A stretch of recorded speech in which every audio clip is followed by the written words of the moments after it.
Hello friends, मैं CA मोहित Punnett आप सबका स्वागत करता हूं आपके अपने चैनल टेक्स गपशप में। बजट 2021 हम सब ने देखा। काफ़ी सारे जो हैं उसमें डिसीजन लिए गए हैं जो कि नोटिफाइड डेट से इफेक्ट में आएंगे। बट उस बजट में कौन कौन से मेजर एरियाज का हमें प्रॉपरली ध्यान रखना है और उनका बेसिकली इम्पैक्ट क्या पड़ेगा हमारे जो अभी तक के टैक्स लॉस चलते हुए आ रहे हैं, जो आगे जो पर्सपेक्टिव है जो कि बजट से चेंज होंगे, उसमें क्या क्या इम्पैक्ट पड़ा है, उसके रिगार्डिंग आज की हम वीडियो में डिस्कशन करेंगे। एक एक पॉइंट जो है बहुत ही इंपॉर्टेंट, जो उनसे भी पॉइंट निकले हैं वो हमने क्लब करे हैं और वो आपके साथ वन बाय वन डिस्कस करेंगे। आपसे रिक्वेस्ट है कि साथ में आप पेन और रजिस्टर पेज जो भी आपके लिए कन्वीनियंट है आप जरूर रखिए, ताकि जो भी हमारी डिस्कशन से जो भी इम्पैक्ट जो है उसमें कंक्लूजन ड्रॉ होगा वो जरूर आप साथ साथ नोट करिए। क्योंकि क्या होता है कि धीरे धीरे फिर वो चीज जब तक नोटिफाइड होती है तब तक वो फिर ध्यान में नहीं रहती, तो उसका फिर फायदा नहीं होता। तो इसलिए आपसे रिक्वेस्ट है कि आप प्लीज पेन पेपर जो है अपने साथ रखिए। हम एक एक पॉइंट इसमें डिस्कशन करते हैं, जो भी मेजर पॉइंट है जो कि हमें ध्यान रखने हैं। तो इसके साथ इसके लिए मैं आपके साथ शेयर कर रहा हूँ की हाइलाइट्स, जो कि बजट की जो चेंजेस हैं वो हमने प्रिपेयर करी है, वो हम डिस्कशन करेंगे। तो सबसे पहला जो चेंज है वो सेक्शन 7 जो कि सप्लाई की बात करता है, उसमें क्लॉज डबल ए जो है इंसर्ट कर दिया गया है। डबल ए सप्लाई की डेफिनेशन में इंसर्ट कर दिया गया है विद रिट्रोस्पेक्टिव इफेक्ट। मेन बात यह है कि ये जो चेंज लाया गया है विद रिट्रोस्पेक्टिव इफेक्ट लाया गया है। इस चेंज में क्या था, हम जो है मेजरली बात करेंगे जो कि हमारा क्रक्स पॉइंट निकलता है, ताकि टाइम सेविंग भी हो और हमें कंक्लूजन पे भी पहुंचे कि हमारे को इसमें जो बजट में फैसले लिए गए हैं वो क्या क्या चीजें हैं, उसको सिंप्लीफाइड फॉर्म में हम डिलीवर करने की कोशिश करेंगे। अमेंडमेंट क्या करी गई, जो डबल ए क्लॉज इंसर्ट किया गया वो उसमें कहा गया एक्टिविटीज और transaction by by a person other than individual. हमें ध्यान रखना है यहाँ पे जो कवर अप किया गया है other than individual to its member और कॉन्स्टिट्यूएंट्स और vice versa for cash deferred payment और अदर वैल्यूएबल कंसिडरेशन। यहाँ पे कंसिडरेशन होनी जरूरी है। तो यहाँ पे बेसिकली क्लब्स वगैरह को कवर अप किया गया है, जो वो फैसिलिटी अपने मेंबर्स को देते थे उसके रिगार्डिंग जो वो चार्ज करते थे कंसिडरेशन, उसको सप्लाई मान लिया गया है। तो सेक्शन 7 में इसके रिगार्डिंग अब इसको भी कवर करा जाएगा और इन ट्रांजेक्शन को भी सप्लाई माना जाएगा। तो इसके रिगार्डिंग जो सुप्रीम कोर्ट की जजमेंट थी, state of West Bengal and Odisha versus Calcutta club calculator club limited, वो जो है अब नलिफाइड हो गई, क्योंकि अब इसको जो है एक्ट में ही डाल दिया गया। अब सेक्शन 7 में ही इसको इंसर्ट कर दिया, तो इसकी ये जो सुप्रीम कोर्ट की जजमेंट थी इसका अब इफेक्ट जो है नहीं रहेगा। इससे इसको हम एक एग्जांपल से समझते हैं। Mister X is a member of Punjabi Bagh club and pay 3000 per month to Punjabi Bagh club. Mister X जो है पंजाबी बाग क्लब के मेंबर हैं और हर महीने जो है 3000 रुपए देते हैं for participating in the monthly party. इस बजट के आने से पहले क्या था, ये जो 3000 था ये सप्लाई का पार्ट नहीं माना जाता था, तो इसमें जीएसटी नहीं लगता था। बट अब क्या है, after amendment Punjabi Bagh club is liable to pay GST on 3000 because it's now a supply. आप ये सप्लाई मान ली गई है तो इसके ऊपर जीएसटी लगेगा। However, if Mr. X is participating in a party without any consideration, in such a case, it will not a treated as supply, क्योंकि हमने ऊपर देखा था कि इसमें कंसिडरेशन होना जरूरी है। कंसिडरेशन होगा तो उसको सप्लाई माना जाएगा, एल्स अदरवाइज जो है सप्लाई में अभी कवर अप नहीं करा गया है। इसके बाद हम नेक्स्ट अमेंडमेंट में मूव करते हैं जो कि इसी से रिलेटेड है। इसमें शेड्यूल 2 जो कि बात करता था कि कौन कौन सी सप्लाई जो है हमारी गुड्स मानी जाएंगी और कौन कौन सी सप्लाई है सप्लाई ऑफ सर्विस मानी जाएंगी, तो वो डिफाइन करता था कि which are the services categorise as supply of goods और which are the categories categorise as services. तो वहां पे जो है शेड्यूल 2 में जो है वहां पे बदलाव किया गया। वहां पे basically paragraph 7 shall be omitted, वहां पे पैराग्राफ 7 जो था उसको अब ओमिट कर दिया गया है, क्योंकि ऊपर वाला जो अभी हमने डिस्कशन करी है उसी के रिगार्डिंग में इसका इफेक्ट में जो है सेम है। क्योंकि इसका इम्पैक्ट देखें अगर हम, तो before the amendment there was paragraph 7 in schedule 2 which define supply of goods by any unincorporated association और बॉडी ऑफ इंडिविजुअल। तो ऐसे में क्या था, पहले पैराग्राफ 7 इसको कवर करता था, बट अब क्या करा, this paragraph is define the scope of supply, but the purpose of schedule 2 is not defining the supply but to determine whether it is supply of goods और सर्विसेज। शेड्यूल 2 का काम क्या होता था, बताना कि वो सप्लाई ऑफ गुड्स है या सप्लाई ऑफ सर्विसेज है, इसलिए जो है इसको अब हटा दिया गया है यहाँ से। इसमें जो है ये बदलाव किया गया है, जस्ट पैराग्राफ 7 में से इसको हटा दिया गया है। अब अगली अमेंडमेंट की अगर हम बात करें तो वो आईटीसी के रिगार्डिंग है। जैसे कि हम जानते हैं सेक्शन 16(2) जो हमारी आईटीसी की 4 कंडीशन लगाता है, उसमें एक नया क्लॉज इंसर्ट कर दिया गया है, डबल ए। डबल ए कहता है, उसकी अमेंडमेंट में डाला गया, the detail of the invoice और debit note referred to in clause A has been furnished by the supplier in the statement of outward supply, and such detail has been communicated to the recipient of such invoice or debit note in a manner specified under section 37। Section 37 में हम GSTR 1 file करते हैं। अब यहाँ पे condition डाल दी गई कि जब तक GSTR 1 में सप्लायर अपनी इनवॉइस या डेबिट नोट जो है रेज नहीं करेगा, अपनी डिटेल फर्निश नहीं करेगा इन GSTR 1, रेसिपिएंट को क्रेडिट नहीं मिलेगा। इस अमेंडमेंट के आने के बाद काफी ज्यादा कंफ्यूजन भी क्रिएट हुई है, और कहीं ना कहीं कंफ्यूजन क्रिएट होनी भी चाहिए, क्योंकि अभी ही आईएफएफ फैसिलिटी आई है। आईएफएफ फैसिलिटी में का लाने का पर्पस ही ये था कि क्वार्टरली जो है ब्लॉक हो जाता था क्रेडिट, और क्वार्टर के एंड होने के बाद जो है सामने वाला रेसिपिएंट जो उसका क्रेडिट ले पाता था। आईएफएफ लाने का पर्पस ये था कि साथ साथ जो है सामने वाले को क्रेडिट मिल जाए। बट अब यहाँ पे जो ये अमेंडमेंट कह रही है कि सेक्शन 37 में जब इंफॉर्मेशन फर्निश होगी तब जाके जो है सामने वाले रेसिपिएंट को क्रेडिट मिलेगा, तब जाके क्रेडिट मिलेगा। इसका मतलब यहाँ पे ये निकल के आ रहा है कि जब सप्लायर अपनी GSTR 1 फाइल कर देगा तब जाके उसको क्रेडिट मिलेगा। यहाँ पे साथ में आईएफएफ भी आना चाहिए था। अगर आईएफएफ आता तो ज्यादा क्लैरिफाइड होता कि चाहे वो सेक्शन 37 में चाहे रूल्स में जो लिखा हुआ है उसके तहत जो है अगर वो इंफॉर्मेशन फर्निश करता है तो वहां पे सामने वाले को क्रेडिट मिल जाए। बट यहाँ पे सिर्फ सेक्शन 37 डाला गया है, तो सेक्शन 37 डालने का मतलब GSTR 1 कवर अप किया गया है।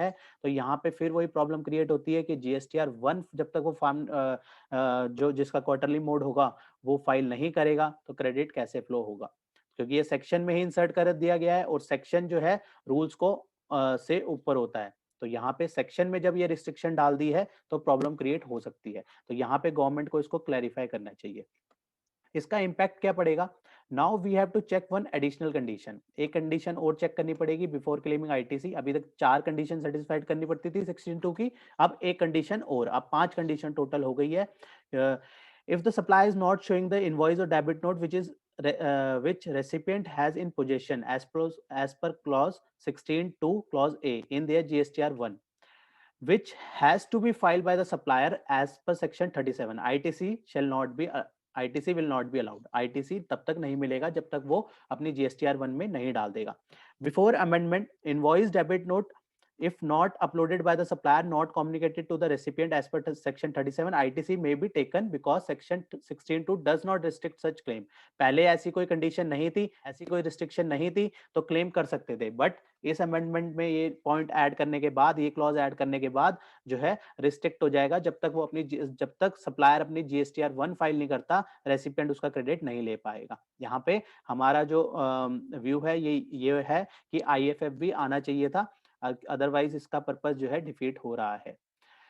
After amendment, this clause will restrict the ITC for the invoice debit note which not been uploaded by the supplier not communicated to the recipient। इसको example से समझते हैं। For example, XYZ Private Limited has fulfilled all the condition to claim ITC, but the supplier has not furnished his GSTR 1।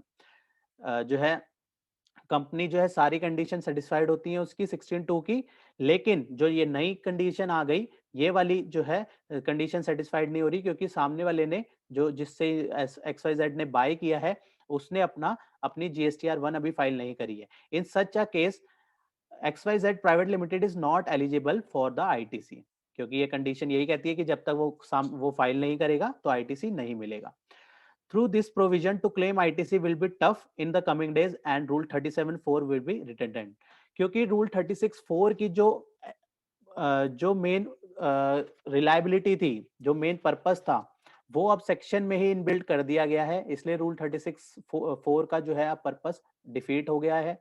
तो ये भी हट जाना चाहिए, उसके रिगार्डिंग जो है रूल्स में भी चेंजेस होने चाहिए।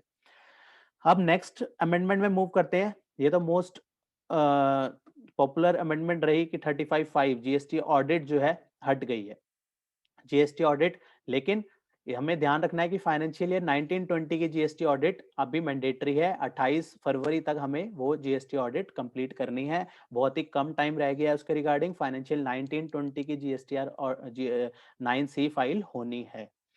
Impact of amendment after deletion of this subsection there is no requirement of audit under section 35(5).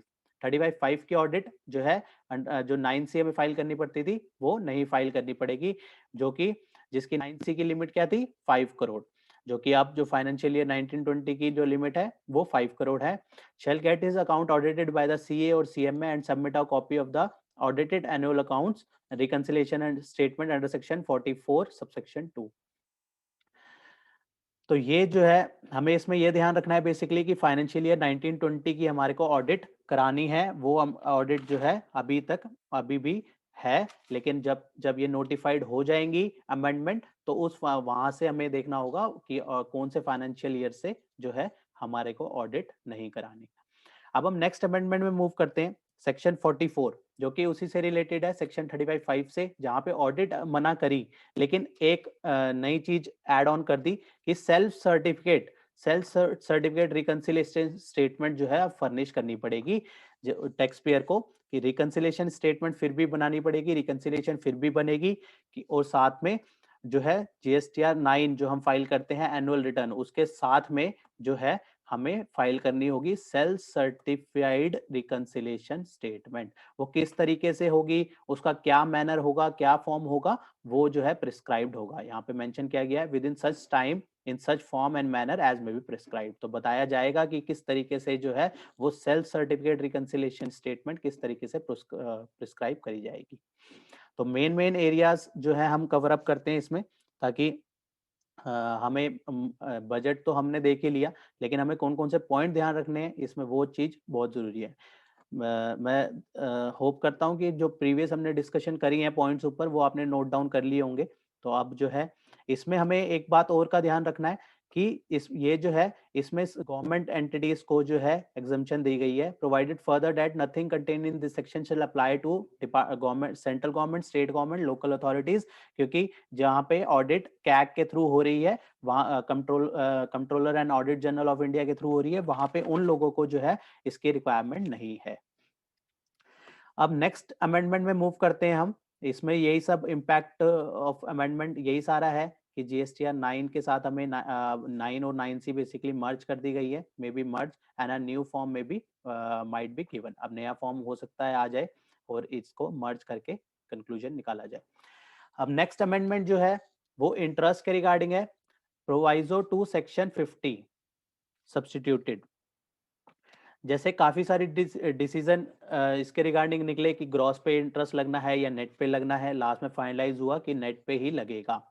यहाँ पे इसके रिगार्डिंग बदलाव कर दिया गया है सेक्शन 50 सबसेक्शन 1 में, प्रोवाइजो इंसर्ट किया गया है, सब्स्टिट्यूट किया गया है सॉरी। तो वहां पे क्या, और ये जो है विद रिट्रोस्पेक्टिव इफेक्ट जो है डाला गया है। इसमें बेसिकली हमें किस चीज का ध्यान रखना है, मैं सीधा उस पॉइंट पे आता हूँ।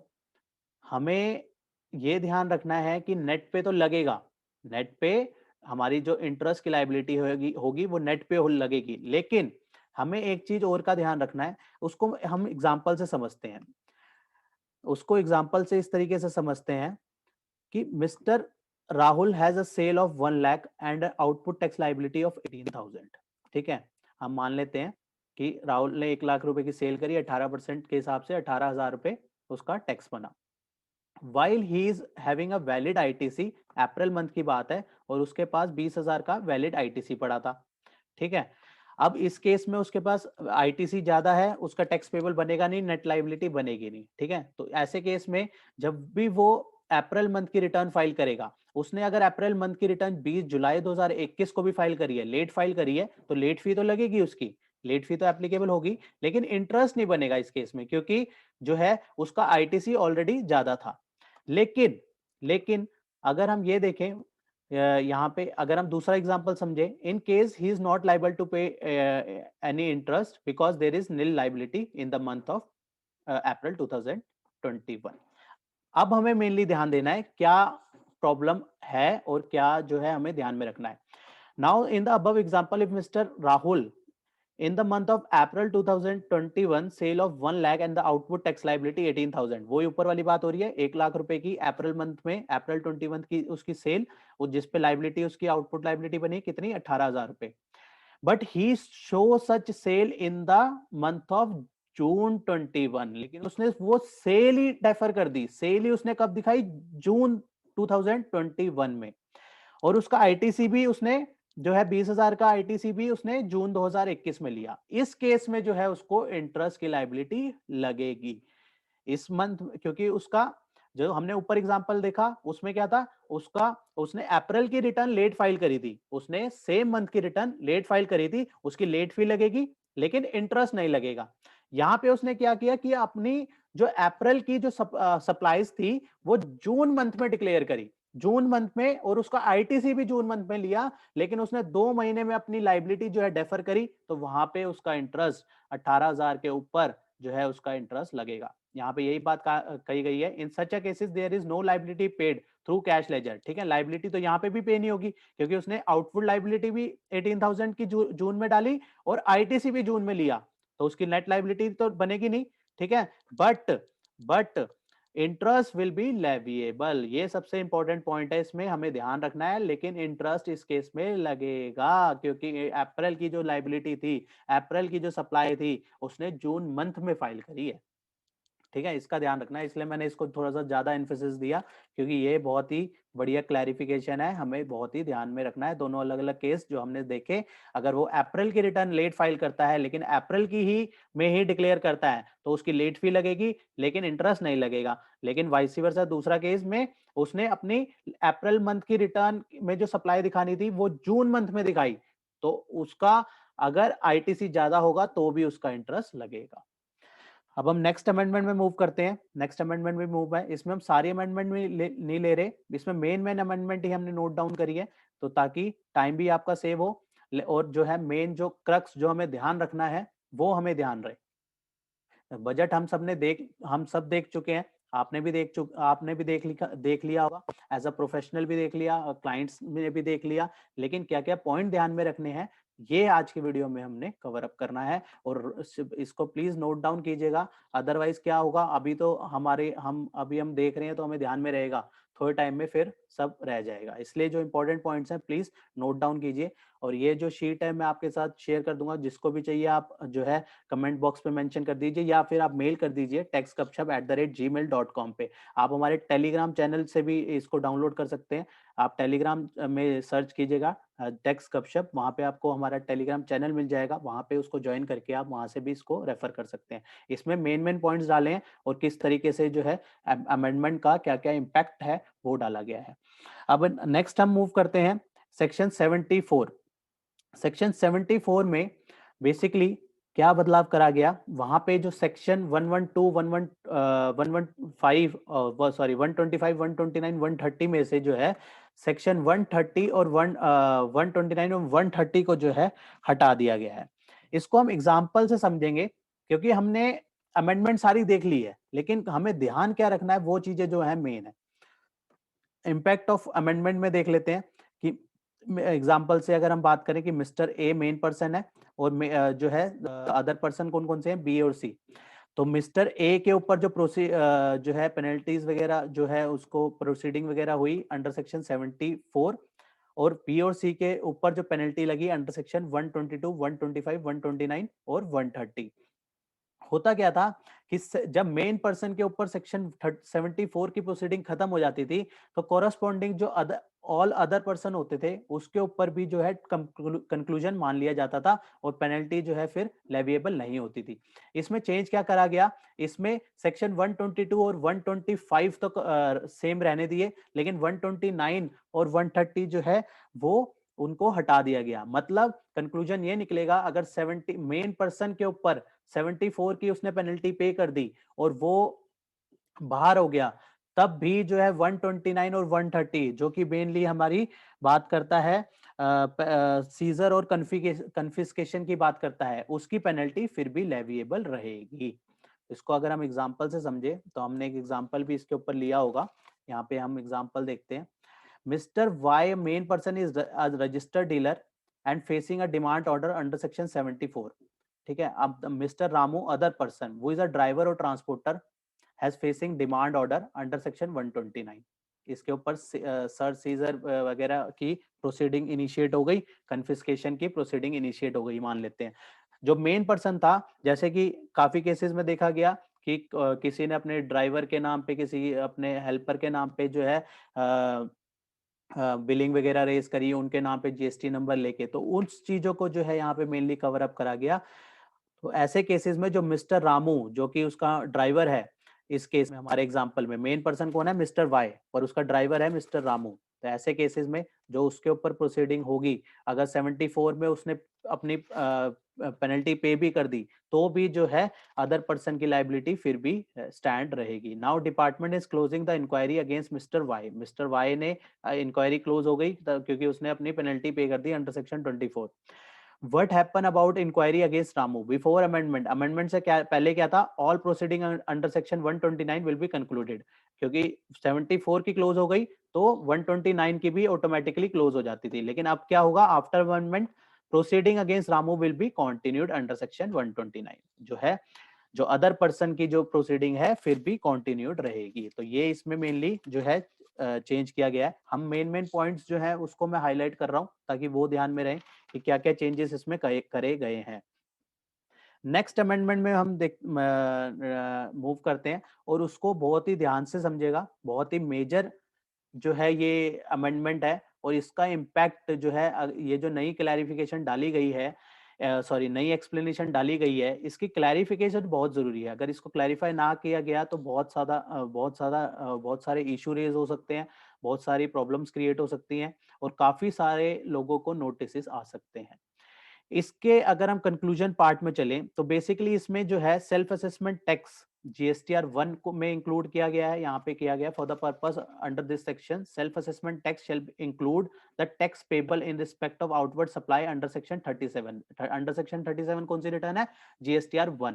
तो वहां पे उसको सेल्फ असेसमेंट टैक्स माना गया है, but not included in the return furnish under section 39। GSTR 3 भी में नहीं माना गया। फर्क देखिए, सेल्फ असेसमेंट टैक्स की जो लाइबिलिटी है अंडर सेक्शन जीएसटीआर 1 में मानी गई है, लेकिन 3B में उसको सेल्फ असेसमेंट टैक्स नहीं माना गया। इसको अगर हम इजी वर्ड में समझे तो हमारी जो है, हमारी अगर लाइबिलिटी जीएसटीआर 1 में ज्यादा आएगी और हमारे 3B में हमने कम लाइबिलिटी डिक्लेयर करी होगी, तो वहां पे उसकी इम्प्लीकेशन जो है डिपार्टमेंट इनिशिएट कर सकता है रिकवरी प्रोसीडिंग। मेन जो इसकी अगर हम कंक्लूजन की बात करें तो ये है कि ऐसे केसेस में डिपार्टमेंट, ये देखो जब मैं अब हाईलाइट कर रहा हूँ, department can initiate the recovery proceeding for liability come under the difference of GSTR 1 and 3B। किस तरीके से, एग्जांपल से समझते हैं। Overall sales having sale liability of 10,000 in 3B, उसने 3B में कितनी दिखाई? 10,000 अप्रैल मंथ में, लेकिन 1 में कितनी दिखा दी? 15,000। 1 में अपनी लायबिलिटी दिखा रहा है 15,000, और जब पे करना है, जिसमें पे करना है वो दिखा रहा है 10,000। तो ऐसे केसेस में जो है डिपार्टमेंट रिकवरी एक्शन इनिशिएट कर सकता है। बट इसमें प्रॉब्लम क्या है? इसमें प्रॉब्लम ये है कि कहीं ना कहीं जीएसटीआर 1 में लाइबिलिटी कम दिखाई है, सॉरी 1 में ज्यादा दिखाई है, 3B में कम दिखाई है। हो सकता है वो पिछले महीने में कुछ एडजस्टमेंट हुई हो, पिछले महीने में ज्यादा दिखा दी हो 1 में, इस महीने उसकी एडजस्टमेंट करी हो। ये भी तो रियल फैक्ट हो सकता है ना। इसमें बेसिकली प्रॉब्लम ये है कि ऐसे केसेस में अगर नोटिस इश्यू होंगे तो काफी प्रॉब्लम हो सकती है, क्योंकि हम एलिजिबल हैं। अगर हमारे पास कोई इनवॉइस हमारा छूट गया है, अमेंडमेंट हो सकती है, कोई भी चीजें हो सकती हैं जिसका आगे हमने इफेक्ट आगे ले रहे हैं, तो वहां पे कहीं ना कहीं प्रॉब्लम क्रिएट हो सकती है इस तरीके से। तो इस तरीके से ब्लाइंडली अगर नोटिस इश्यू होंगे कहीं ना कहीं, तो ये कहीं ना कहीं ठीक भी नहीं है, क्योंकि इसका इम्पैक्ट कहीं ना कहीं देखना चाहिए कि पिछले जो है, अगर पीछे जो है हमने अपनी 3B में ज्यादा टैक्स पे किया है, जीएसटीआर 1 में नहीं लिया हुआ, और उसकी एडजस्टमेंट कर रहे हैं, तो कहीं ना कहीं कोई गलती तो रही है, ये एडजस्टमेंट तो हो सकती है। ये कहीं ना कहीं कोई चीज मैनुअल एरर के थ्रू हो सकती है, कहीं पे कोई रिटर्न गलत कहीं पे फाइल हो गई, आगे उसकी एडजस्टमेंट करिए तो कहीं ना कहीं सही है, लेकिन इस तरीके से जो है डिपार्टमेंट इनिशिएट कर देगा रिकवरी प्रोसीडिंग, तो वो सही नहीं है। तो इसके regarding in this is an explanation विच में इफेक्टिव रेट्रोस्पेक्टिवली, अगर ये रेट्रोस्पेक्टिव हुआ तो बहुत ही प्रॉब्लम क्रिएट होगी, क्योंकि 2017 से जुलाई 2017 से अगर ये नोटिस इश्यू होने लगे तो उस टाइम पे तो वैसे ही बहुत सारी कंफ्यूजन्स थी जब नया नया जीएसटी आया था, और वहां से इफेक्ट में आ गया तो प्रॉब्लम क्रिएट होगी। तो देखते हैं इसके लिए क्या, इस एक्सप्लेनेशन के लिए क्या क्लैरिफिकेशंस आती हैं गवर्नमेंट के थ्रू। अब नेक्स्ट अगर हम अमेंडमेंट की बात करें तो सेक्शन 83 में जो है वहां पे चेंजेस लाए गए, और वहां पे उसका स्कोप काफी ज्यादा बढ़ा दिया गया है। सेक्शन 83 को जो है सब्स्टिट्यूट करके अब काफी ज्यादा उसका स्कोप जो है वाइडर कर दिया गया है। इसका बेसिकली 24 सेक्शन जो है इसका इम्पैक्ट चेंज होगा। 3 चैप्टर जो कि असेसमेंट से रिलेटेड है, और inspection, search and seizure, demands के रिगार्डिंग जो सेक्शंस हैं वहां पे सेक्शन 59 से अगर हम देखें तो मोटा मोटा सेक्शन 74 तक इसका इफेक्ट आएगा। ये क्या अमेंडमेंट कहती है, इसको हम इजी वर्ड में समझते हैं कि अगर एग्जाम्पल से समझते हैं, mister Kumar mastermind as per section 121A is involving in fraudulent transaction between firm X and Y। Mister Kumar ने 2 फर्म क्रिएट करी, मिस्टर फर्म X और फर्म Y, उसके बीच में जो है वो फ्रॉड ट्रांजेक्शन्स करता था और टैक्स की चोरी करता था। तो ऐसे केसेस में क्या था, then his property along with firm X and Y shall also liable to attach provisionally after this amendment। पहले क्या होता था, जो भी कार्रवाई होती थी वो मेन जो है फॉर्म्स के ऊपर होती थी, जो रजिस्टर्ड फॉर्म्स होती थी, mister firm X, firm Y. अब जो है मिस्टर कुमार जो कि मास्टरमाइंड, जो इनके पीछे जो बेसिकली कर रहा होगा ये सब चीजें, उसकी प्रॉपर्टी भी अब अटैच हो जाएगी। ये बहुत ही सही चीज, नई चीज लाई गई है, तो इसका बहुत ही ध्यान रखना है। अब हम नेक्स्ट अमेंडमेंट की ओर मूव करते हैं। नेक्स्ट अमेंडमेंट जो है new proviso in section 107 subsection C inserted. नया प्रोवाइजो जो है इसमें इंसर्ट किया गया है।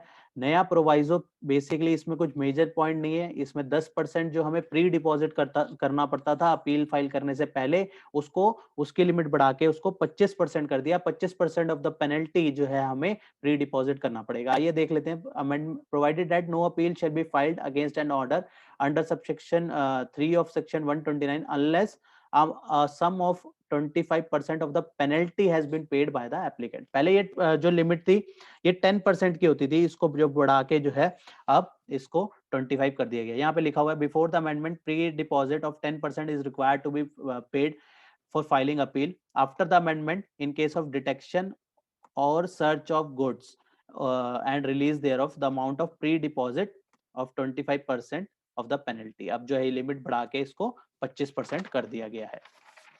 अब जो अगली अमेंडमेंट है, ये अमेंडमेंट भी बहुत ही मेजर है। Clause A and B of section 129(1) substituted.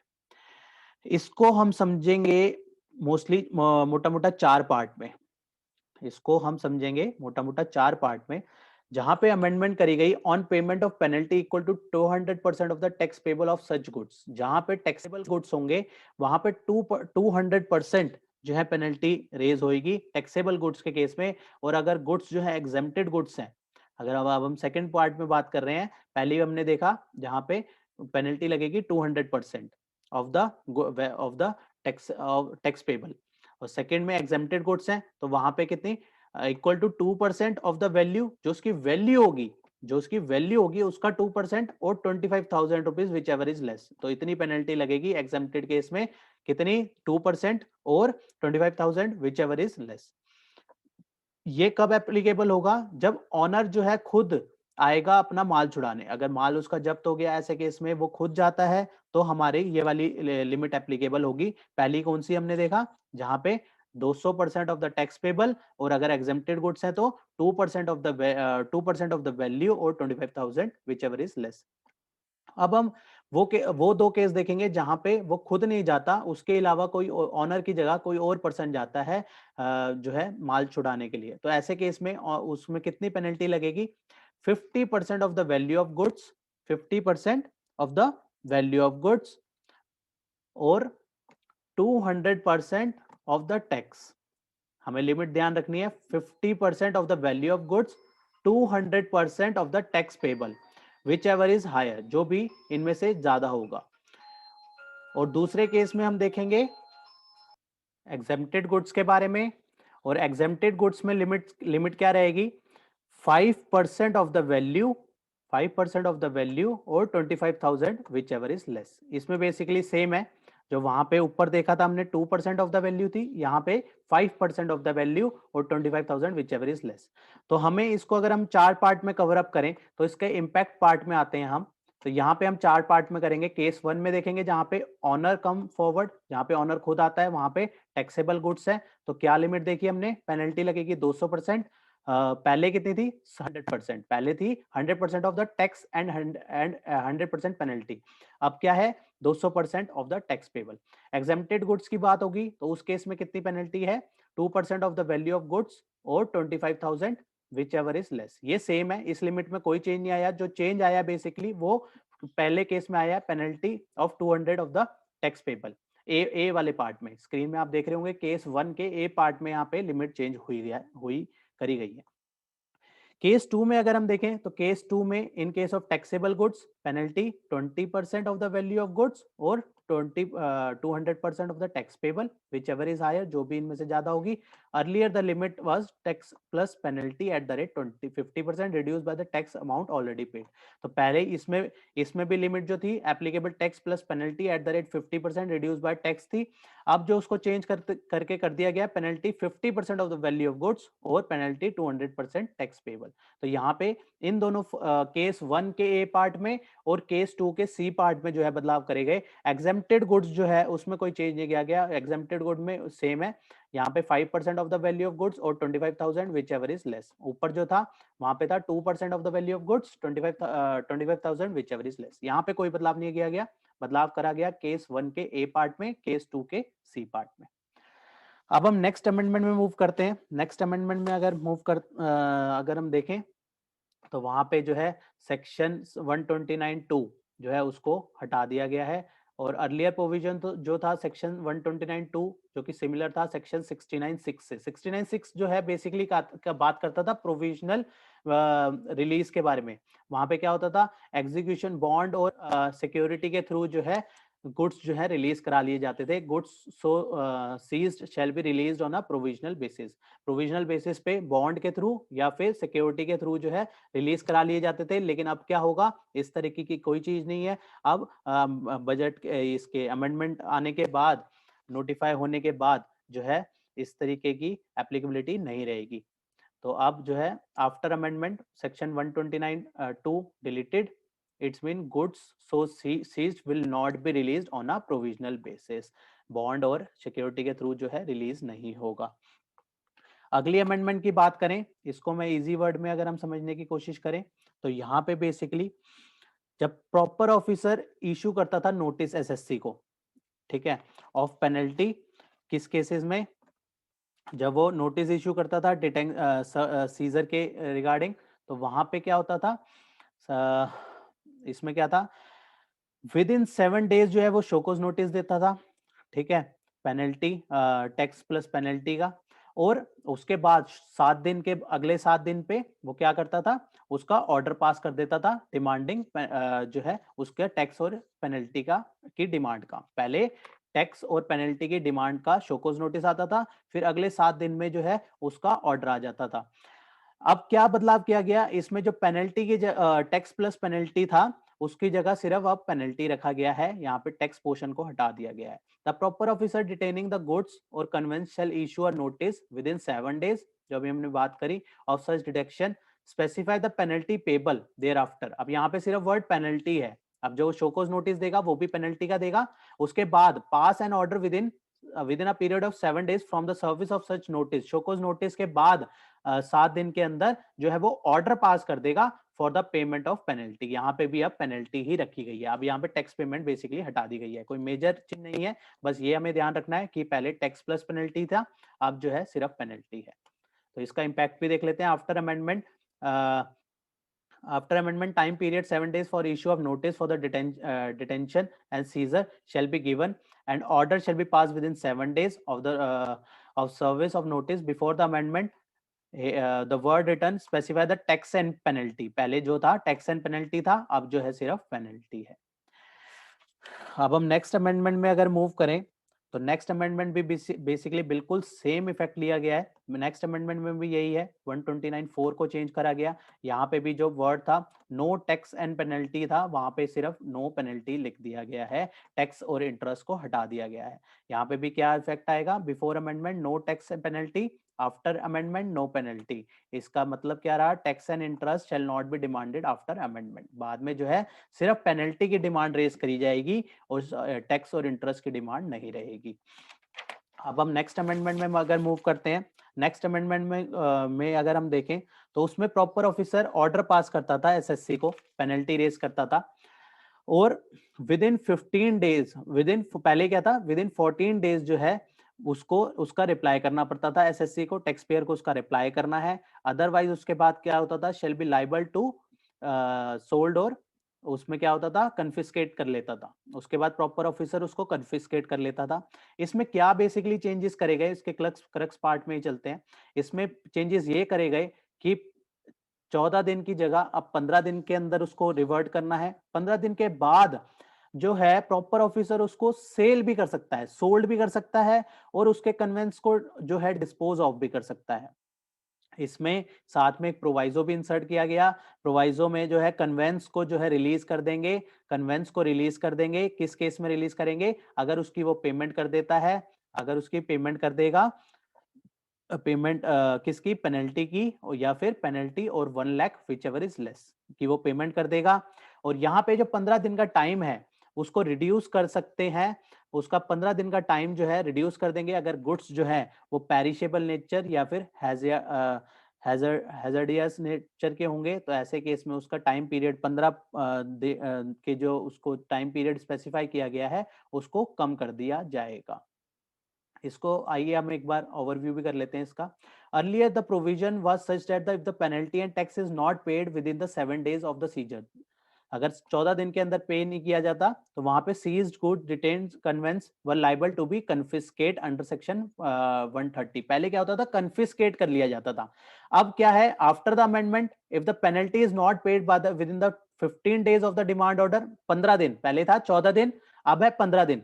और दूसरा चेंज क्या है, पहले था कन्फिस्केट, यहाँ पे देखिए हाईलाइटेड पोर्शन में पहले था कन्फिस्केट, अब क्या था, सीज गुड्स और detain goods shall be liable to be sold और डिस्पोज ऑफ।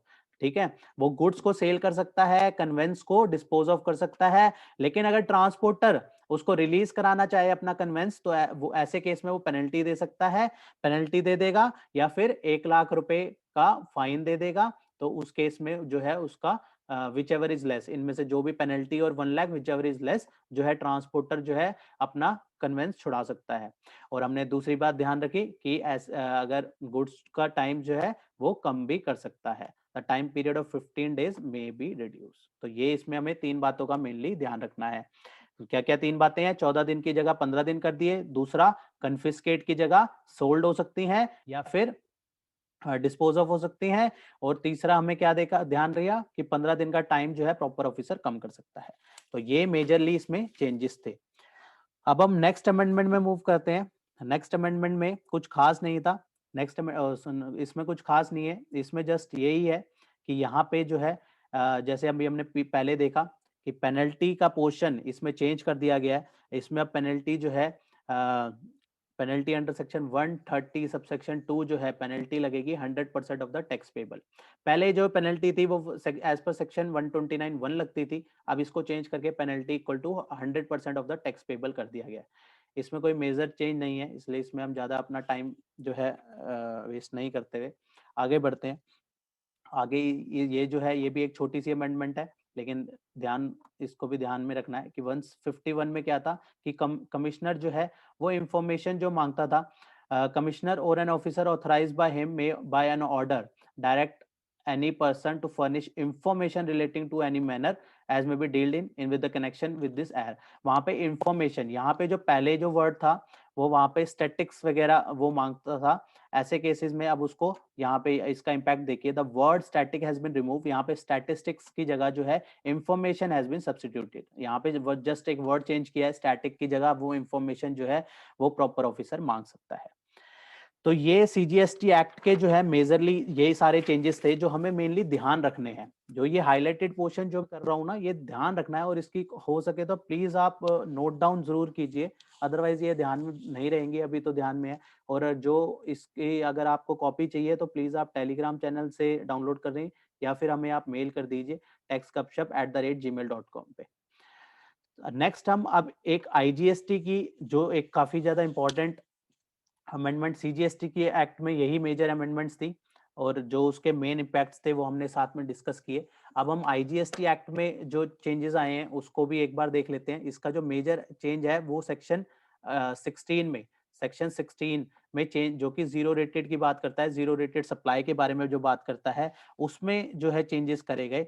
इसमें बेसिकली एक तो जो चेंज है वो जो हम सप्लाई करते थे एसईजेड को, जो हम एसईजेड को सप्लाई करते हैं वो जीरो, उसमें अब एक कंडीशन साथ में लगा दी गई है कि सप्लाई ऑफ गुड्स और services of both to SEZ will be treated as SEZ will be treated as zero rated supply only if. अब यहाँ पे कंडीशन डाल दिए, पहले ऐसी कोई कंडीशन नहीं थी, पहले सिर्फ यही जो अब मैंने येलो मार्क किया है, पहले इतना ही था, सप्लाई ऑफ द गुड्स और services of both to cess will be treated as zero rated, zero rated मान लेते थे। अब यहाँ पे कंडीशन क्या डाल दी, only if it is made for the authorised operation only. अब वो सिर्फ तभी मानी जाएगी जीरो रेटेड जब वो ऑथोराइज्ड ऑपरेशंस के लिए होंगी, अदरवाइज जो है इसको जो है जीरो रेटेड नहीं माना जाएगा। After amendment refund received shall be deposit along with the interest under section 50।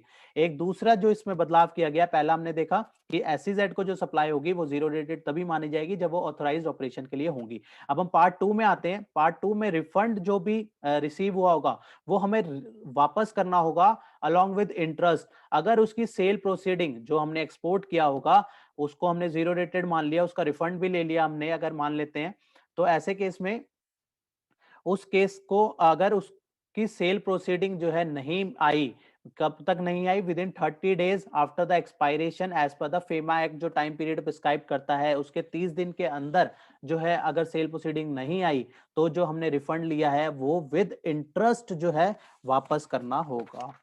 तो ये जो है इसमें मेन जो है चेंजेस करे गए। इसके साथ इसमें एक चेंज और है, इसमें एक चेंज और ये है कि आईजीएसटी जो है refund on the payment of IGST will be allowed only to the notified class or for the notified goods and services। जो रिफंड का केस रहेगा ऑफ आईजीएसटी वो नोटिफाइड क्लासेस को और नोटिफाइड पर्सन को ही मिलेगा। बेसिकली ये इसमें जो है मेजरली चेंजेस थे जो कि हमें ध्यान में रखने हैं। आज जो हमने बात करी ये हमने अमेंडमेंट की मेन पॉइंट्स की बात करी जो कि अभी जीएसटी के रिगार्डिंग में चेंजेस थे। जो कि इनकम टैक्स के रिगार्डिंग चेंज है वो हम सेपरेट पार्ट में करेंगे, अदरवाइज ये वीडियो बहुत ज्यादा लंबी हो जाएगी, उसको हम सेपरेटली कवर करेंगे। लेकिन ये जो हमने जीएसटी में कवर किया है, इसको जीएसटी के रिगार्डिंग जो अमेंडमेंट्स के की पॉइंट्स डिस्कस करे हैं वो जरूर ध्यान में रखिएगा। इसका लेट जो है ये वीडियो लेट लाने का मकसद ये था कि ताकि तब तक आप जो है वीडियो जो है बजट के पॉइंट्स जो हैं, बजट्स को जो है इजीली देख लें और बाद में हम इसके ऊपर चर्चा करें कि मेन कौन सी पॉइंट्स हमें ध्यान में रखने हैं।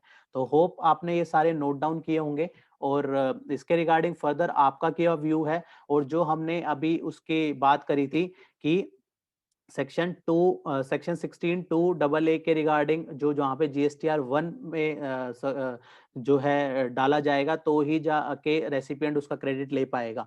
इन चीजों के ऊपर आपका क्या व्यू है आप प्लीज हमारे साथ शेयर कीजिएगा। तो आप कमेंट बॉक्स पे अपना व्यू मेंशन कर सकते हैं, आप हमें मेल कर सकते हैं, आप टेलीग्राम चैनल के थ्रू हमें ज्वाइन कर सकते हैं। तो प्लीज आप अपने व्यू जरूर शेयर कीजिएगा ताकि उससे हमें भी मोटिवेशन मिलता है। आपका व्यू जो है हम लोग डिस्कस करेंगे आपस में, हम सब प्रोफेशनल्स डिस्कस करेंगे तो जाके नॉलेज शेयरिंग ही जो है सबके लिए अच्छी है। तो प्लीज़ जो है आपका व्यू का हम सब काफ़ी बेसब्री से वेट कर रहे हैं। तो प्लीज़ जो भी वीडियोस आप देख रहे हैं, प्लीज़ आप ज़रूर हमें मेल कीजिएगा techsgupshup@gmail.com पे। मिलते हैं फिर नेक्स्ट वीडियो में नेक्स्ट टॉपिक के साथ। टिल देन बाय बाय, जय हिंद, जय भारत। होप आपको ये इन्फॉर्मेशन पसंद आई होगी, तो इसे लाइक कीजिए, शेयर कीजिए।